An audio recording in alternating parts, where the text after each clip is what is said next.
Hey guys, welcome back to my channel. So in this week's video, I'm going to go over my lifts from last week and also talk about this new pulley cable machine that I got. Timestamps are down below if you want to skip to whatever section you want. So I am 10 weeks out from my next meet. So it's been a while since I competed because of my knee injury. The last time I competed was high school nationals, May 2020 I think. So it's gonna be almost 2 years since competing. When I do compete, and I'm competing in states, which will be in mid-February. So my coach has started giving me singles into the workout already to practice and like kind of increase the intensity. And I've been doing deadlift singles for a while. And then last week I started doing heavy bench singles and squat singles. So last week I did a 140 bench single, which moved really well.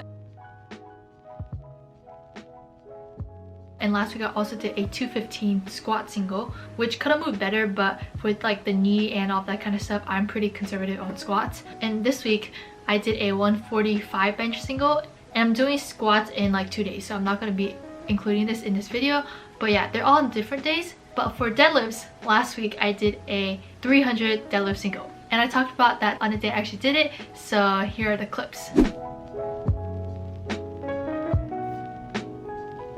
I deadlifted 300 in December of last year. It's been less than a year, like by a week or so, and I deadlifted it again. I'm like back to where I was, and it moved better than it did last year. My warm-up before that was 272, and that moved really well. It felt heavy, but it wasn't hard at all. And as I mentioned in last week's video, I am taking bigger jumps in my warm-ups. 272, and then I went to 300, so that's a 27-pound jump. So yeah, I did 300. It wasn't super hard off the floor, and it was harder at lockout, which is not my usual deadlift. In the past, I used to have trouble getting stuff off the floor, but usually for conventional, it should be harder at lockout. So that's a good sign that my conventional is on the right track. And even though it moved better than how it did a year ago, it was still RP10.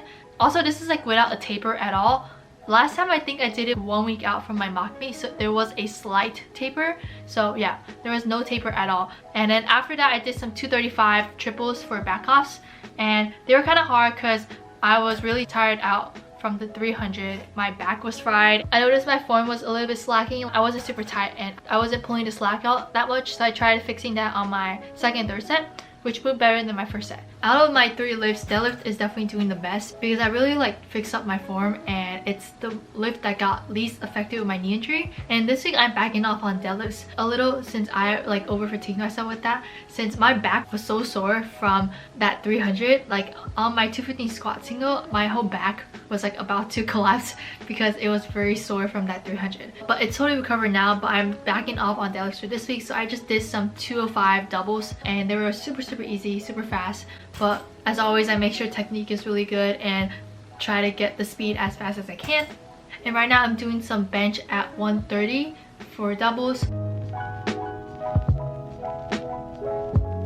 So this is the pulley system I got. This is the Titan wall-mounted pulley, and I could fit the tall one in my basement, but I just opted for the short one because one, it's cheaper, and also what I've seen is that the spacing is smaller on the short one, which does benefit me more since I have like more options. Anything like a pull down, I would be sitting down, so I wouldn't need more holes on top. But yeah, this is how it looks like.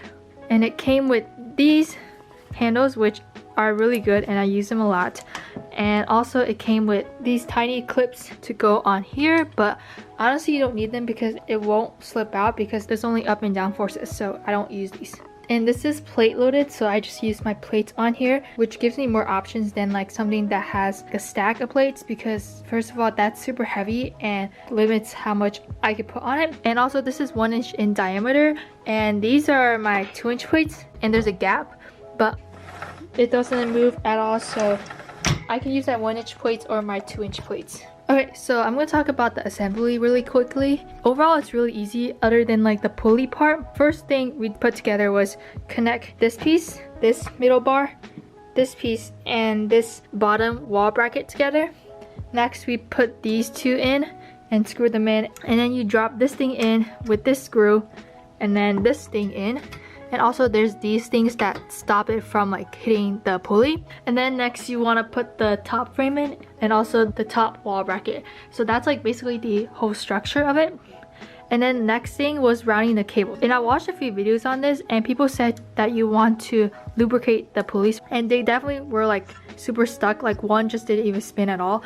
But after lubricating them with like WD-40, they were spinning for like 5 seconds, which is what you want. And I'll include a video down below of the person I watched where he explained how to open up the pulleys and lubricate them. But yeah, after doing all of those with all of the pulleys, then we had to assemble. So this one is what like pulls the weights, and this one is what adjusts the height of this. So I started with this one first, and you just want to start with one side. So this one side goes between these two, that goes on top to this, and then that goes down to this one in the middle, and that goes back on top to this one, and then goes back down to this middle one, and then it just repeats on the other side backwards. So we route it up here and then up, down to the middle one, and then back up and then to this one, and it goes between the two pulleys. So that's the first cable that you want to route. And then the second one just hooks onto here, goes down here,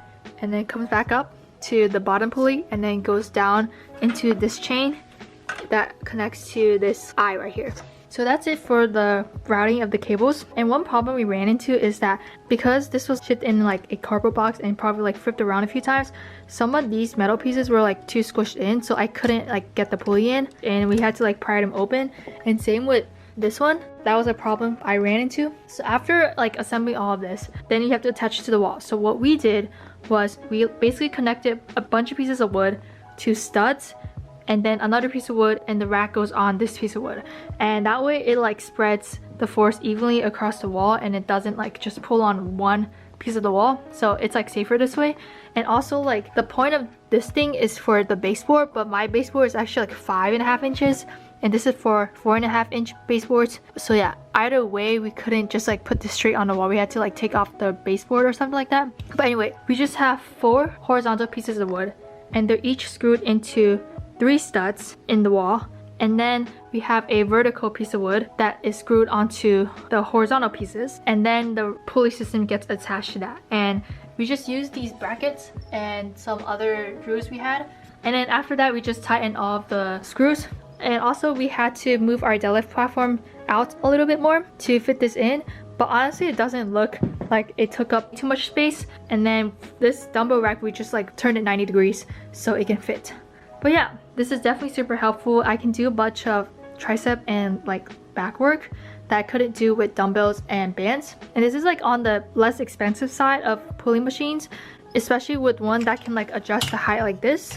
And it's definitely not like top tier, because like when you pull it you can hear the sound,